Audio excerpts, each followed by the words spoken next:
আসসালামু আলাইকুম। সবাইকে স্বাগত জানাই আরও একটি নতুন ভিডিওতে।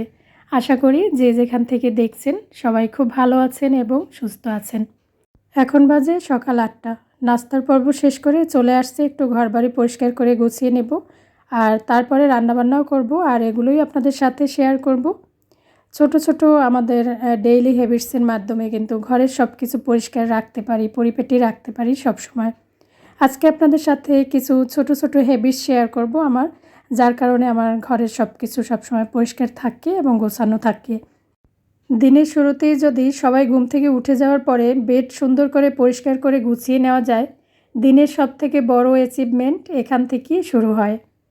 এতে কিন্তু সময় লাগে মাত্র ৫-৬ মিনিট। আমি আমার ডেইলি ব্লগে সবসময় তো শেয়ার করে থাকি যে সকালবেলা তাড়াতাড়ি করে বিছানাটা গুছিয়ে নিই, তারপরে অন্যান্য কাজ করি।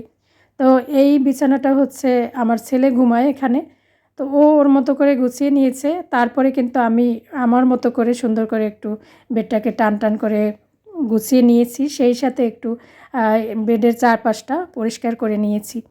আর এই কাজটা প্রতিদিনই হালকা হাতে যদি করে নেওয়া যায়, ধুলাবালি জমতে পারে না আর অপরিষ্কারও হয় না। তো এই যে আমি বিছানাটাকে সুন্দর করে পরিষ্কার করে টান টান করে গুছিয়ে নিয়েছি। আসলে একটা কথা আমি খেয়াল করে দেখেছি যে ঘরবাড়ি পরিষ্কার পরিচ্ছন্ন রাখা কিংবা পরিপাটি করে গুছিয়ে রাখার পিছনে ঘরের প্রতিটা সদস্যদেরই কিন্তু ভূমিকা থাকা দরকার। তা আমি আমার বাচ্চাদেরকে সবসময় বলে থাকি যে ঘুম থেকে ওঠার পরে নিজের বিছানাটা সুন্দর করে একটু গুছিয়ে নেবা। তো ওরা ওদের মতো করে কিন্তু ওদের বেড গুছায়। তারপরে আমি যখন সময় সুযোগ পাই, আমিও আবার সুন্দর করে গুছিয়ে নেই। তো ওরা যেহেতু সকালবেলা বের হয়ে যায়, তো তাড়াতাড়ি করে বেডটাকে গুছায়। তারপরে বাকি যেটুকু কাজ থাকে আমি কিন্তু করে নিই। তারপরে দেখা যায় কি, বেডরুমে যদি কোনো ছোট ছোট জিনিস ছড়িয়ে ছিটিয়ে থাকে, সেটা কিন্তু বেডরুমটাকে অগোছালো দেখতে লাগে সেটার কারণে। তো সেগুলো জায়গা মতো গুছিয়ে রাখা যায় যদি, এইসব ছোট ছোট কাজগুলো সময় মতো করে নিলে ঘরটা কিন্তু গোছানো থাকে। আবার দিন শুরু হওয়ার সাথে সাথে যদি আমাদের রুমের জানালাগুলো একটু খুলে দেই, বাইরে থেকে সুন্দর আলো বাতাস আসে, এতে করে কিন্তু রুমের পরিবেশটা অন্যরকম সুন্দর হয়ে যায়।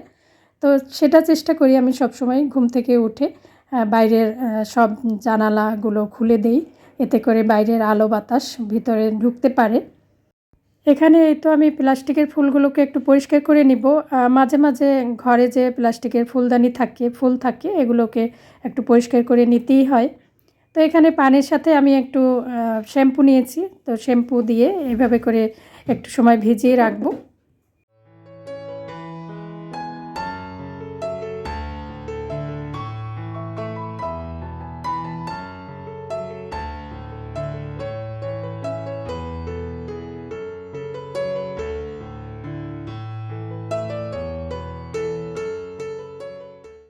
আমি সবসময় রাতের বেলা একটু ঘরটাকে ঝাড়ু দেই সুন্দর করে। এতে করে পরের দিন সকালবেলা দেখা যায় কি ঘরটা পরিষ্কার পরিচ্ছন্নই লাগে। আর তারপরে যখন একটু সময় সুযোগ পাই একটু ঝাড়ু দিয়ে নিই। তো এখন এই যে একটু রুমটাকে সুন্দর করে ঝাড়ু দিয়ে নিচ্ছি। খুব বেশি একটা ময়লা নেই যদিও।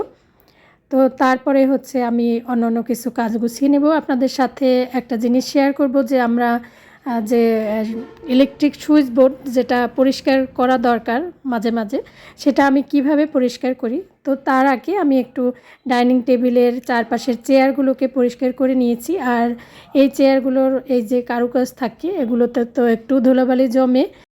যদি চেয়ারে কভার দেওয়া থাকে তাহলে হয়তোবা এই ধুলাবালির হাত থেকে রক্ষা পাওয়া যায়। তবে আমি যেহেতু কভার ইউজ করিনি, সেজন্য এই চেয়ারগুলো একটু সুন্দর করে পরিষ্কার করে নিতেই হয় সময় করে, যেটা আমি করে থাকি। ধুলা পরিষ্কার না করলে তো এগুলো জমে জমে একদম খুবই খারাপ অবস্থা হয়ে যায়। তো এগুলো কিন্তু খুব বেশি একটা সময়ের কাজ না, একটু ৫-১০ মিনিট সময় নিয়ে এই কাজগুলো করে নিতেই পারি। তারপরে সকালবেলা খাওয়া দাওয়ার পরে আর কি, নাস্তা খাওয়ার পরে দেখা যায় কি ডাইনিং টেবিলটা এলোমেলো হয়ে থাকে, একটু অপরিষ্কার হয়ে থাকে। সেটাকেও একটু সময় করে গুছিয়ে নিই, পরিষ্কার করে নিই। এই ধরনের ছোট ছোট কিছু অভ্যাস কিন্তু সব সময়ের জন্যই আমার ঘরটাকে পরিচ্ছন্ন রাখে এবং গোছানো রাখে। যদিও এই কাজগুলো কিন্তু একটু সময়ের জন্য না বা একদিনের জন্য না, প্রতিদিনই এই কাজগুলো করতে হয়। আর প্রতিদিনই অপরিষ্কার হবে, প্রতিদিনই অগোছালো হবে, আবার প্রতিদিনই এগুলো গুছাতে হবে। আর সংসারের এই কাজগুলো তো এমনই। আমার কাছে মনে হয় যে পরিষ্কার রাখতে গেলে, সত্যিকার অর্থে পরিপাটি রাখতে গেলে প্রয়োজন প্রতি মুহূর্তের নজরদারি। একটা জিনিস খেয়াল করে দেখবেন, প্রতিদিন যদি ঘরবাড়ি পরিষ্কার করেন, গুছিয়ে রাখেন, তারপরে অনেক বেশি ভালো লাগবে। আবার মনটাও ভালো হয়ে যাবে যখন চারিদিকটা পরিচ্ছন্ন থাকবে এবং গোছানো থাকবে। তো এই যে আমি কিন্তু সুইচ বোর্ডগুলোকে পরিষ্কার করে নিচ্ছি। এখানে একটু ব্রাশটাকে ভিজিয়ে নিয়ে এর সাথে আমি পেস্ট লাগিয়ে সুন্দর করে এইভাবে একটু ঘষে নিচ্ছি। তারপরে শুকনো একটু তোয়ালে দিয়ে আমি পরিষ্কার করে নিব, রুমাল দিয়ে আর কি। তো মাঝে মাঝে এই যে সুইচ বোর্ডগুলো এইভাবে করি আমি পরিষ্কার করে থাকি। আরেকটা নিয়ম যেটা ফলো করি আমি, সেটা হচ্ছে একটু টিস্যুর সাথে যদি নারকেল তেল মিক্স করে সেইটা দিয়ে এই সুইচ বোর্ডগুলো পরিষ্কার করি, তাহলেও কিন্তু খুব সুন্দর পরিষ্কার হয়। তো দুইটা পদ্ধতি আপনাদের সাথে শেয়ার করলাম। দেয়ালের সুইচ বোর্ডগুলোর দিকে তাকালে যদি একদম অপরিষ্কার লাগে দেখতে, তখন কিন্তু খারাপ লাগে। মাঝে মাঝে এইভাবে একটু পরিষ্কার করে নিলে খুব বেশি ভালো হয়। তো এই যে দেখুন, আমি এই যে সুইচ বোর্ডগুলোকে সুন্দর করে পরিষ্কার করে নিয়েছি। আর এই যে আমি টিস্যুর সাহায্যে পরিষ্কার করছি, টিস্যুটার সাথে কতটা ময়লা চলে আসছে এই যে দেখুন। একটু নারকেল তেলের সাথে এভাবে টিস্যুর সাহায্যে কিন্তু পরিষ্কার করে নিতে পারি।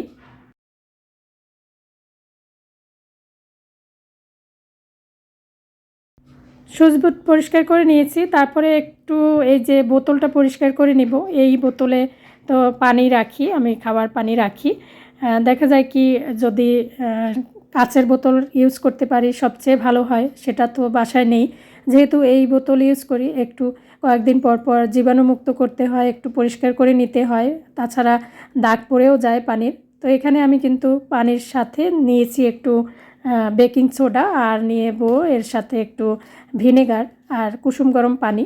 তো এই দুইটা উপাদান দিয়ে পানির সাথে মিক্স করে আমি কিছুটা সময় রেখে দিব। তাহলেই কিন্তু খুব সুন্দরভাবে এই খাবার পানির বোতলটা পরিষ্কার হয়ে যাবে।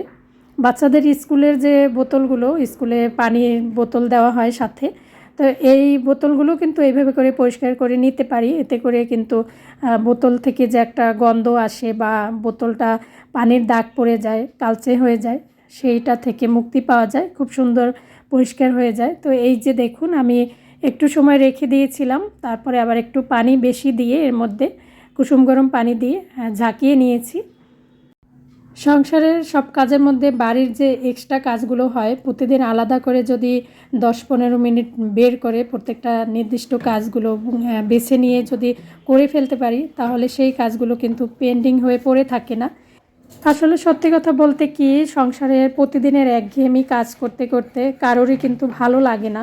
তবে একটা দায়িত্বের মধ্যে থেকে এই কাজগুলো তো আমাদের করতেই হয়। আমরা যেহেতু দায়িত্ব করে থাকি, সংসারের প্রতিটা জিনিসের খেয়াল রাখি এবং এগুলো আমার দায়িত্ব, তো সেই অনুযায়ী কিন্তু কাজগুলো করে থাকি। এজন্য খুব বেশি একটা খারাপ লাগা কাজ করে না। যখন এই কাজগুলো গোছানো হয়ে যায়, তখন কিন্তু আলাদা একটা শান্তি অনুভব হয় যে না, আমি আমার কাজগুলোকে সুন্দর করে গুছিয়ে নিতে পেরেছি।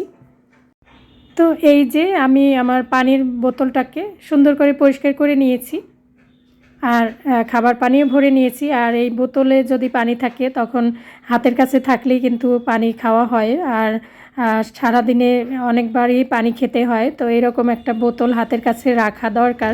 হ্যাঁ, যেটা আমি করে থাকি। যদিও এই যে একটু কাচের বোতল ইউজ করতে পারলে ভালো হয়। তো আমাদের এখানে ওইভাবে কাচের বোতল পাই না, কিনতে পাওয়া যায় না, তো সেজন্যই এগুলো ইউজ করছি আপাতত।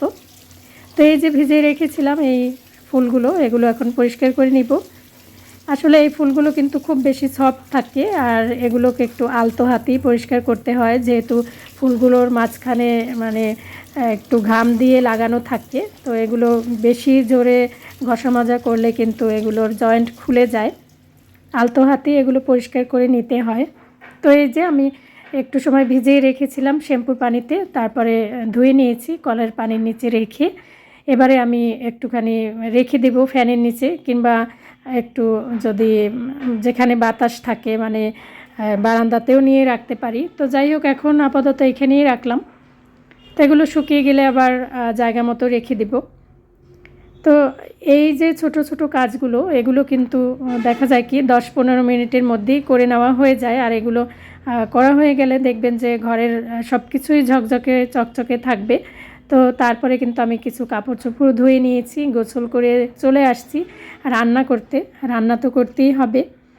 আর রান্না বান্নার ক্ষেত্রে যেটা হয় যে রান্নার প্রস্তুতিতেই সময় লেগে যায়। রান্না বসিয়ে দিলে রান্না হতে কিন্তু সময় লাগে না। এই যে মাছ ধোয়া তো অনেকটা সময়ের ব্যাপার। তো আমি অনেকটা সময় নিয়েই এই মাছগুলো ধুয়ে নিয়েছি। এখানে রুই মাছ আছে, রুই মাছ আমি কিছু রান্না করব আর কিছু ফ্রিজে রেখে দিব। মাছ ধোয়ার ক্ষেত্রে আমি একটু লবণ, হলুদ আর ভিনেগার মাখিয়ে কিছু সময় রেখে দিই, তারপরে আবার ভালো করে ধুয়ে নিই আর কি। তো এখানে এই তো এখন লবণ, হলুদ, মরিচ মাখিয়ে একটু সময় রাখবো। আর বাকি যে রান্না করব সেটা একটু গুছিয়ে নেব, একটু দুন্দুল রান্না করব, তো সেগুলোকে একটু গুছিয়ে নেব। আমরা আর যাই করি বা না করি প্রতিদিন রান্না, থালাবাটি ধোয়া এই ধরনের কাজগুলো তো করতেই হয়। তবে তার পাশাপাশি ঘরবাড়ি সবসময়ের জন্যই একটু মেনটেন রাখতে হয়। আর সব দিক ব্যালেন্স রাখার জন্য একটু বুদ্ধি আর একটু স্মার্টনেস থাকা দরকার। তো এই যে রান্নার সময়টাতে যেটা হয় যে প্রস্তুতি নিতেই সময় লেগে যায়, কিন্তু সব কিছু গুছিয়ে নিলে রান্নাটা হয়ে যায় খুব তাড়াতাড়ি। তো এখানে আমি এই তো এই মাছগুলোকে একটু লবণ, হলুদ, মরিচ মাখিয়ে রেখে দেব আর বাকি কাজটাও একটু গুছিয়ে নেব। সত্যি কথা বলতে কি ঘরবাড়ি পরিষ্কার পরিচ্ছন্ন রাখা, গুছিয়ে রাখা এটা কিন্তু একটা অভ্যাসের ব্যাপার। এটা একদিনে হয় না, একটু একটু করেই হয়ে যায়। আমি তো একটা সময় এ ধরনের কাজগুলো মোটেই করতে পারতাম না। তো আস্তে আস্তে কাজ করতে করতেই আমার একটা অভ্যাস হয়ে গেছে। এখন দেখা যায় যে এই কাজগুলো করতে আমার খুব বেশি একটা সময় লাগে না। তো সকাল থেকে আমি নাস্তা খাওয়ার পরে কিন্তু অল্প সময়ের মধ্যে সব কাজ গুছিয়ে নিয়েছি। তারপরে গোসল সেরে এসে রান্না বসিয়ে দিয়েছি। তো এই যে আমি মাছ একটু ভেজে নিয়ে তারপর ঝোল করে রান্না করব এই রুই মাছটা। তো রুই মাছ আমার কাছে একটু ঝোল ঝোল করে রান্না করলে খেতে ভালো লাগে। মাঝে মাঝে একটু টমেটো, আলু দিয়ে রান্না করি, আবার মাঝে মাঝে দেখা যায় কি এইভাবে শুধু মাছ একটু ঝোল করে রান্না করি। পাতলা ঝোল করে রান্না করলে কিন্তু খেতে বেশ ভালো লাগে। তো হালকা করে আমি ভেজে নিয়েছি। এরপরে এই যে আদা, রসুন, হলুদ, মরিচের গুঁড়া, তারপরে হচ্ছে ধনিয়া জিরার গুঁড়া, পেঁয়াজ সব কিছু দিয়ে ভালো করে একটু মানে আমি কষিয়ে নিয়েছি। তার মধ্যে এই যে একটু টমেটো দিয়ে দিয়েছি। মাছের মধ্যে একটু টমেটো দিলে কিন্তু রান্নাটা বেশ টেস্টি হয়। তো এখন এই যে মশলার মধ্যে ভেজে রাখা মাছগুলো দিয়ে একটু সময় কষিয়ে নিয়ে পানি দিয়ে দিব।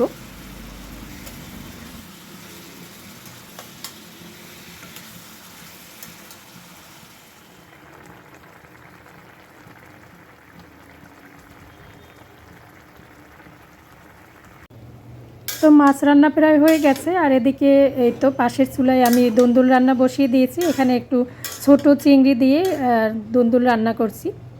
আর এই দুন্দুল রান্নায় কিন্তু একটু পানি দিতে হয় না। আগে যখন আমি রান্না করতে পারতাম না তখন কিন্তু বেশি করে পানি দিয়ে ফেলতাম। তারপরে তো দেখা যেত যে সেই পানি শুকাতেই চাইতো না, এত বেশি পানি হয়ে যেত। তো এখন তো রান্না করতে করতে রান্নাটা করতে পারি, সেজন্য আর সমস্যা হয় না। তো মশলা কষিয়ে তার মধ্যে আমি দুন্দুল দিয়ে একটু কষাতে কষাতেই পানি ছেড়ে দেয়, সেই পানিতেই সিদ্ধ হয়ে যায়। তো এদিকে আমি রান্না শেষে এই তো মাছে একটু ধনিয়া পাতা দিয়ে দিয়েছি। আর এই যে দেখুন দুন্দুল তরকারিতে কতখানি পানি বের হয়েছে। আর ওই যে যখন আমি রান্না করতে পারতাম না তখন দুন্দুল তরকারিতে অনেক বেশি পানি দিয়ে ফেলতাম, তখন তো একদম ঝোল বেশি হয়ে যেত আর পানি শুকাতেই চাইতো না। তো এই যে আমার দুন্দুল রান্না হয়ে গেছে আর ওদিকে মাছ রান্নাও হয়ে গেছে। তো বন্ধুরা, এতক্ষণ ধৈর্য ধরে কে কে আমার সাথে আছেন আমি জানি না, যারা আছেন তাদের সবাইকে জানাই অসংখ্য ধন্যবাদ। যদি ভিডিও ভালো লাগে তাহলে একটি লাইক দিয়ে দিবেন। আর নতুন বন্ধু যারা আজকে আমার ভিডিও প্রথম দেখছেন, যদি একটু ভালো লেগে যায় তাহলে চ্যানেলটিকে সাবস্ক্রাইব করে রাখবেন। আর যারা অলরেডি এই কাজটি করেছেন, সবসময় আমাকে সাপোর্ট করছেন, তাদের সবার প্রতি রইল অনেক অনেক ভালোবাসা, অনেক অনেক দোয়া। তো এই ছিল আমার আজকের ভিডিও। আজকে তাহলে এখানেই বিদায় নিচ্ছি। সবাই ভালো থাকবেন, সুস্থ থাকবেন, সবার জন্য দোয়া রইল। আল্লাহ হাফেজ।